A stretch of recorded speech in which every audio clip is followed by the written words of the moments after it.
Okay, so I'm going to explain what the law of Moses is and differentiate between the law of Moses and the law of God. So the law of sin and death and the law of liberty. So there are two different laws spoken about in the Bible, which often we don't really learn about in church, not in very much detail anyway. And I've heard people misunderstand this and say that the Ten Commandments are the law of Moses, the Mosaic law. But that's not the truth. So what we need to understand is that I'm just going to, so the law of Moses, the law of God. So the law of Moses is sin and death, and the law of God is liberty. All right. Oops. So I'm just going to summarize this and then we'll get into it a bit. So there were two separate mountains. There's Mount Horeb and Mount Sinai. So Mount Horeb is this one. It's just a random, it probably doesn't look like this. And then we'll do like Mount Sinai. And then these guys, I can't remember the distance, but they're two separate mountains, two different locations. Like a couple of kilometers apart. So it's not one place, it's two separate mountains, which you don't often learn about. So Mount Horeb, Mount Sinai. And I'm going to get into all the scripture and stuff after this. I'm just going to summarize first of all, just to kind of, I guess clear it up, and then we'll learn the details. But so the people of Israel, they verbally agreed to,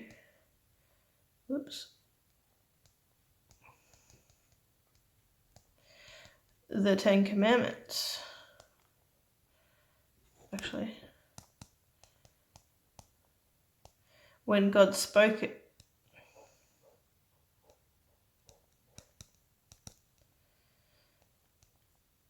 So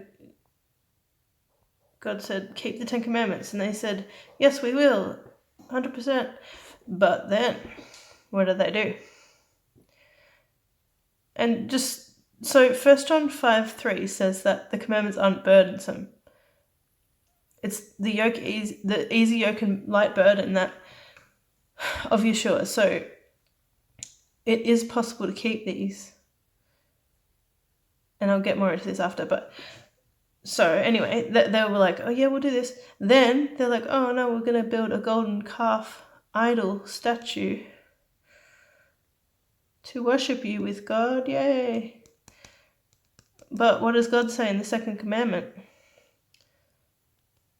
No graven images, idols. Like, don't worship anything that is made.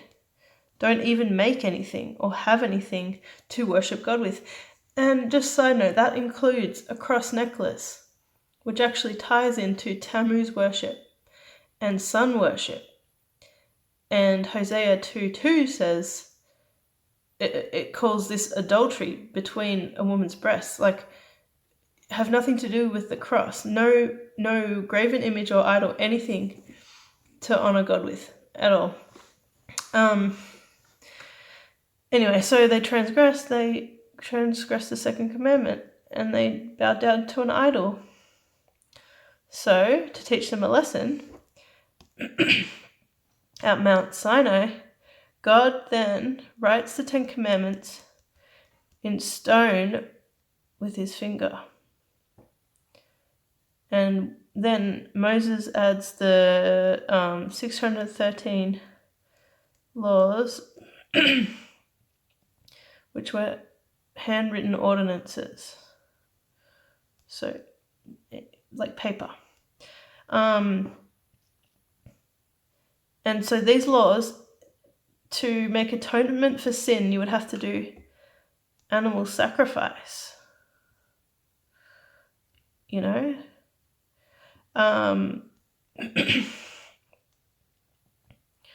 That's meant to be a knife, but anyway. And the punishment for sin was stoning your neighbor. Okay?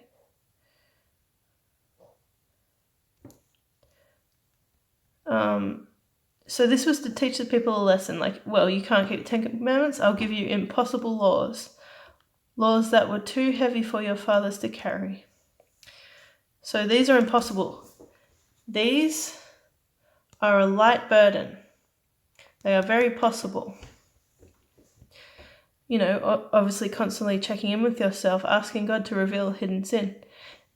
And anyway, yeah, and then it caught on fire. Yeah, so what else do I need to explain? Yeah, but anyway, down the track. So the instead of having to stone our neighbor for sin, the 10 Commandments were then refreshed. So in Matthew 22, 40, it's talking about, you know, the second greatest commandment is to love neighbor as yourself. But how do we know what that is? Well, we read line upon line, which is Isaiah 28:10. And then we find out that in the Old Testament, Leviticus 15 to 18 tells us that to love our neighbor as ourselves is to rebuke their sin. So sin is transgression of the law. And that's in 1 John 3 verse 4. Yeah, so so this is reading line upon line. We because we can't define what things mean in the Bible for ourselves, of our own understanding. The Bible defines itself. Okay, so loving your neighbor is rebuking their sin, which is the royal law, which is spoken about in James 2, 8 to 9. And it says, I'll read it actually. I haven't really planned this out, so sorry if it's kind of all over the place.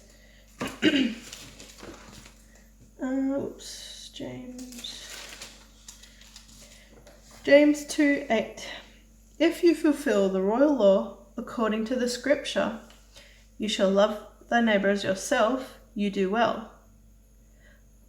So it's saying according to the scripture. That's giving you a hint. You need to go and figure out what it's referencing.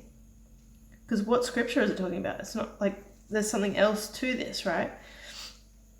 Verse 9, but if you have respect of persons, you commit sin and are convicted of the law as transgressors.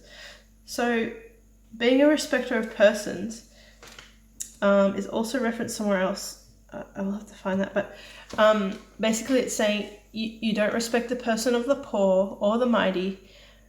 You have to do this whether it's your best friend, your mother, your father, your grandparent, your whoever it is. You have to rebuke their sin and teach them the 10 Commandments once you are already doing those things. So you've taken the log out of your own eye first.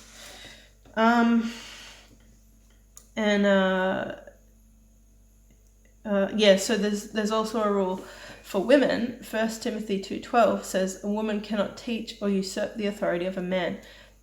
So you also cannot like directly rebuke a man. You would have to ask them questions, but you can't straight up confront a man for sin. You have to go about it a different way as a woman. There's just different roles for men and women.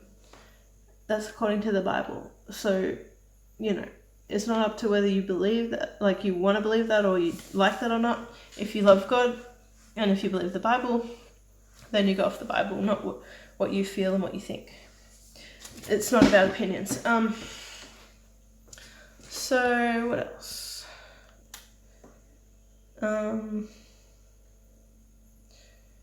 Yeah. Did I explain that? I think I did already. Yeah, so maybe we'll go to this document and we'll read a bit of scripture and we'll see the comparison. So this document you can find on the Straight as the Gate website, and it's under the documents link. If you scroll down to the bottom, I'm pretty sure. So the law of Moses compared to the 10 Commandments, which is like the law of the Lord, the law of God.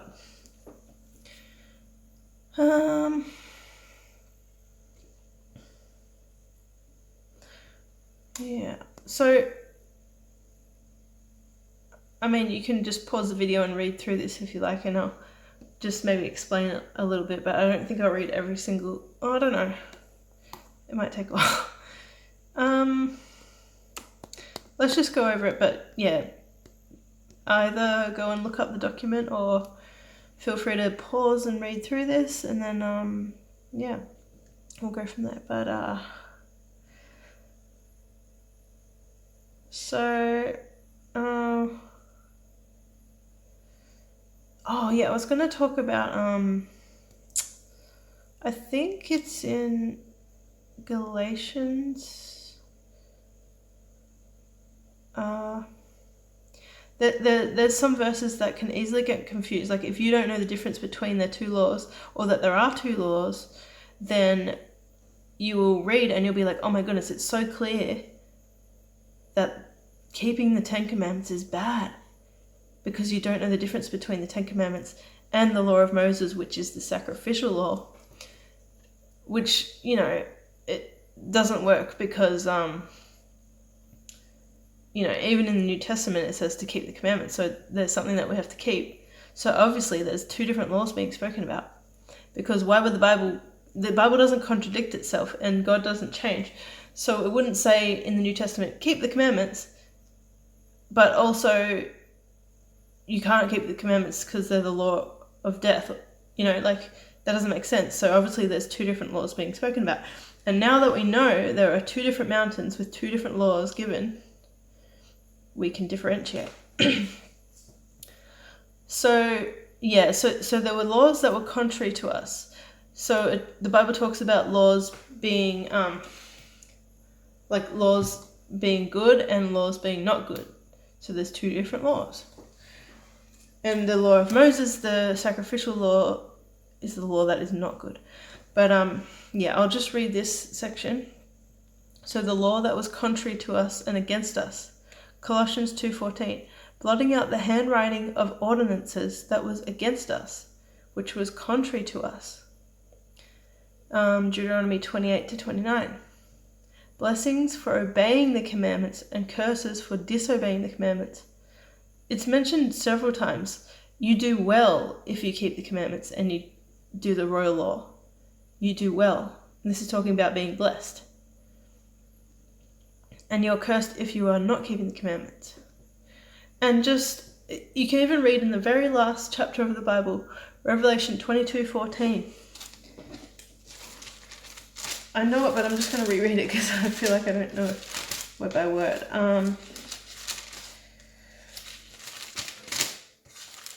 22:14. Blessed are they that do his commandments, that they may have right to the tree of life, and may enter through the gates into the city. We're also going to get into, something was nailed to the cross, wasn't it? We're going to get into that as well. explain that. Galatians 5 verse 4. Messiah is become of no effect to you. Whosoever of you are justified by the law, you are fallen from grace. So this is the crazy thing. Because people don't know there's a difference between the two laws, that there are two laws, when people preach the Ten Commandments, Christians will come up against them and say, no, you've fallen from grace because you're trying to be justified by the law, because they think the Ten Commandments is this law being spoken about. But this is talking about the law of Moses. 1 Timothy 1 verse 9. Knowing this, that the law is not made for a righteous man, but for the lawless and disobedient, for the ungodly and for sinners, for unholy and profane, for murderers of fathers and murderers of mothers, for manslayers. Moreover, Deuteronomy 28:45. Moreover, all these curses shall come upon thee, and shall pursue thee and overtake thee, till thou be destroyed. Because you hearken not unto the voice of Jehovah thy God, to keep his commandments and his statutes which he commanded thee.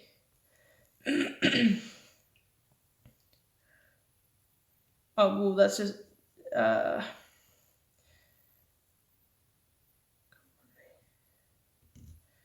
that's talking... sorry. I'm talking about being cursed for not keeping the Ten Commandments.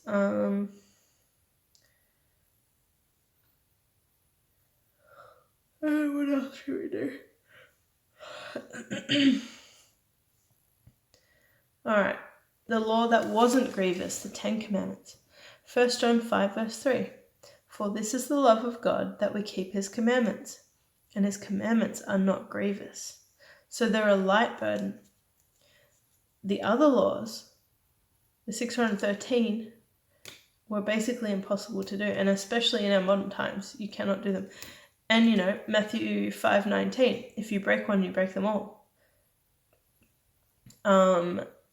So, people in the Torah movement will pick and choose the commandments of the 613 that suit them. But going by the Bible, you can't do that. You have to keep them all. Otherwise, you transgress. So that doesn't even make sense.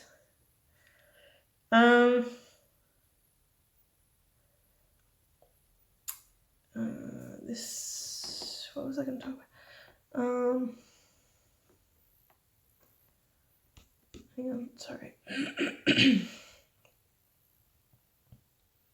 Okay, so we'll go to this part. So the law of Moses, the handwritten ordinances, were ended at the cross. Well, I'm not going to say cross because that's going to push the symbolism, which is not correct. And it was likely a stake or a tree, if you look in the original word meanings. So something was nailed to the cross, and people, because they don't know the difference between the two laws, they say, well, yeah, the 10 Commandments were nailed to the cross. So we're not under the law anymore, we're under grace. But that's, they don't understand the full thing. Yes, we're saved by grace, but read verse 10 of Ephesians 2. We're supposed to be doing good works. There is works involved. That's the royal law. But yeah, anyway, so think about that. Can you nail the 2 stone tablets to the cross? That doesn't make any sense. But handwritten ordinances that were against the people were a heavy burden, impossible to do, given for punishment to teach the people a lesson at that time. Colossians 2:14. Blotting out the handwriting of ordinances that was against us, which was contrary to us, and took it out of the way, nailing it to the cross. Ephesians 2:15. Having abolished in his flesh the enmity, even the law of commandments contained in ordinances, for to make in himself of twain one new man, so making peace. So ordinances are man-made local laws. Statutes are state laws. Ezekiel 44:24. And in controversy they shall stand in judgment, and they shall judge it according to my judgments, and they shall keep my laws and my statutes in all mine assemblies, and they shall hallow my Sabbaths. 2 Kings 17:19. Also Judah kept not the commandments of the Lord their God, but walked in the statutes of Israel which they made. So many verses also talk about God's ordinances and statutes, as in Psalm 119. This is simply Yah's voice and instruction, and is figuratively speaking, wherein other verses may refer to Israel's or Levitical ordinances and statutes that were added, which sometimes Paul calls law, but refers to the 613 laws of Moses in context. Some of these laws had sacrificial, ceremonial, dietary, priest, and economic laws ordained therein. These ended with the destruction of the temple in 70 AD.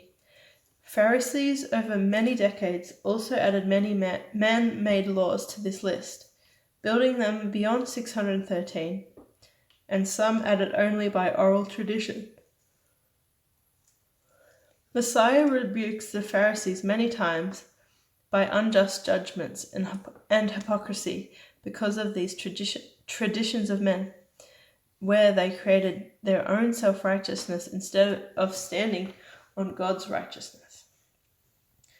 So the laws that will stand forever.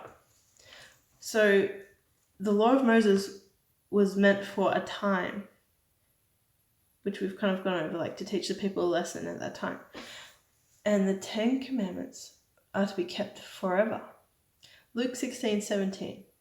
And it is easier for heaven and earth to pass than one tittle of the law to fail. Matthew 5:17-20. Think not that I am come to destroy the law or the prophets. Hang on. So, Yeshua didn't come to destroy the law, but they just nailed a law to the cross, and that law is bad. So, how does that work? There's two different laws again. It just makes it so much more clear. So, it's hard to understand unless you go through all this, because you see law, and it's like, law is good, law is bad, and you just get confused. Because it doesn't, you have to see the context of what it's talking about to understand. It doesn't clearly tell you, this is the law of Moses, this is the 10 Commandments. You have to figure it out through reading line upon line and context, and understanding the difference between the two laws. I am not come to destroy, but to fulfill. So to fulfill doesn't mean to end. It means to bring it to fullness. Actually, I'm going to look up the exact definition, like the original word meaning in Hebrew. So, fulfilled.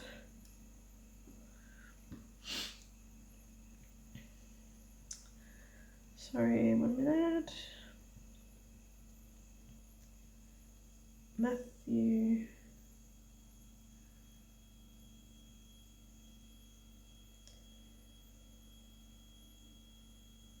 Oh yeah, okay, sorry. So it's, excuse me. In the Greek it's G1096, which is ginomai, which is, well, there's a lot of different translations, but like word meanings. Hang on, is this the right word? Fulfilled.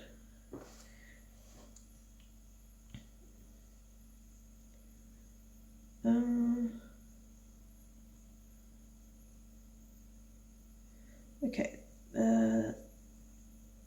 To become, to come into being,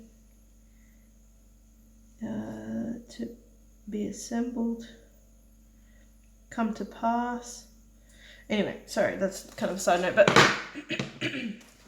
Yeah, so obviously it's saying here clearly, like, I didn't come to get rid of the law, but to bring it, to fulfill it, to, like, bring it to fruition kind of thing. Whosoever therefore shall break one of these least commandments and shall teach others to do so, he shall be called least in the kingdom of heaven. But whoever shall do and teach them, the same shall be called great in the kingdom of heaven. For I say unto you, that except your righteousness shall exceed the righteousness of the scribes and Pharisees, you shall in no case enter the kingdom of heaven. So, let's think about that. Whoever breaks one of these least commandments and teaches others to do so, teaches others to break them, he's least in the kingdom of heaven, which actually means to be without, like outside of the kingdom. Because if you break one, you break them all, you transgress. So think about Christian pastors that don't know the difference between these laws. And they're teaching people that they don't have to keep the commandments, or they can only keep whichever ones work for them. But the Sabbath is for the Jews and stuff like that. They are going to be outside the kingdom.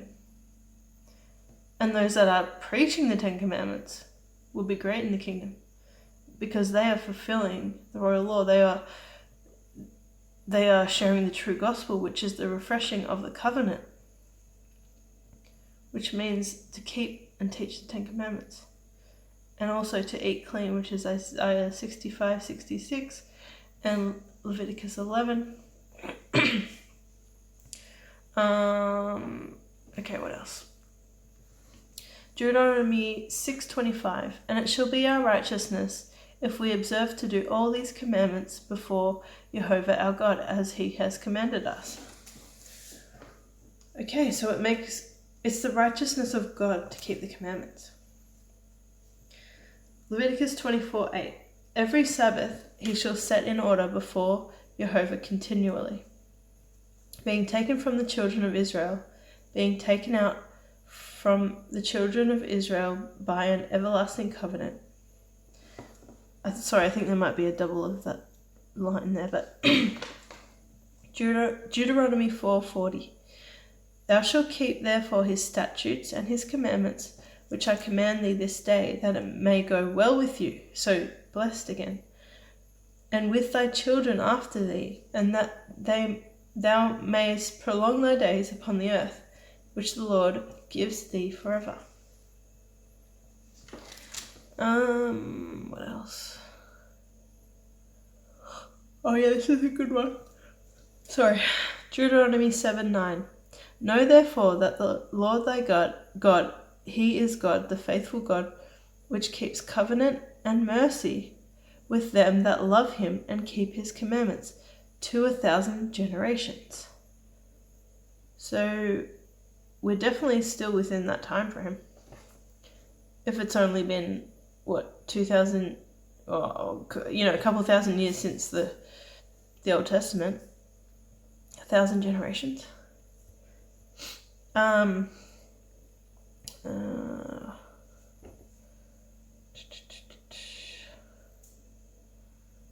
What else? Oh yeah, this is important as well. Sorry. We kind of went over already, like, the difference between the handwritten ordinances and the writing in stone. But feel free to pause and read. And then, we had the Ark of the Covenant, and the handwritten ordinances were left outside, beside the Ark. And the 10 Commandments written in stone were kept inside. So we'll just read through that quickly. So placed outside the Ark. Deuteronomy 31:24-26. And it came to pass, when Moses had made an end of writing the words of this law in a book, until they were finished, that Moses commanded the Levites, which bear the Ark of the Covenant of the Lord, saying, take this book of the law and put it in the side of the Ark of the Covenant of the Lord your God, that it may be there for a witness against thee. and placed inside the ark. Exodus 40:19-20. And he spread abroad the tent over the tabernacle and put the covering of the tent upon it,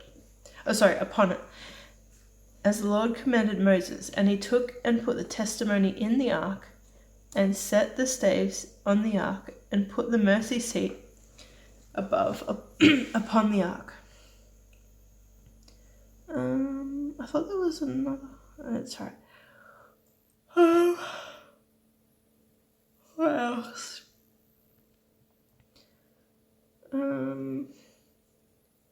Oh yeah, so the Ten Commandments are also called the moral law, because think about it. If you keep those 10 commandments, there's no murder, there's no adultery, there's no idolatry. The world would be a really wonderful place, which that's what it was supposed to be like, but people, wanted to go after the world and chase sin.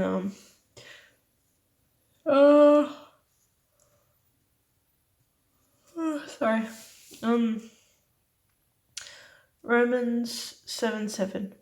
What shall we say then? Is the law sin? God forbid. No, I had not known sin, but by the law of God. For I had not known lust, except the law said, Thou shalt not covet. Romans 3:20. Therefore by the deeds of the law shall no flesh be justified in his sight, for by the law is the knowledge of sin. And then the law of Moses, Galatians 3:19. Wherefore then serves the law? It was added because of transgressions, till the seed should come to whom the promise was made, which is Israel. And it was ordained by angels in the hand of a mediator. That's Yeshua. What else? I think I've pretty much covered it in a short kind of way, but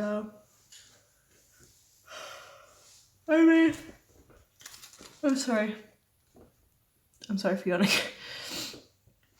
It's like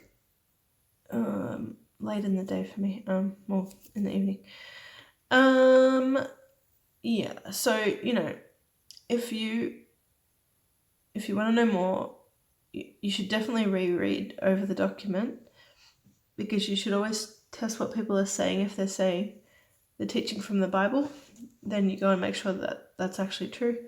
And I would definitely recommend reading the KJV. I'm not saying it's perfect or it's the only version you should read, but it does contain the original idioms, and you can use the Strong's Concordance alongside it to figure out the original word meanings for many words,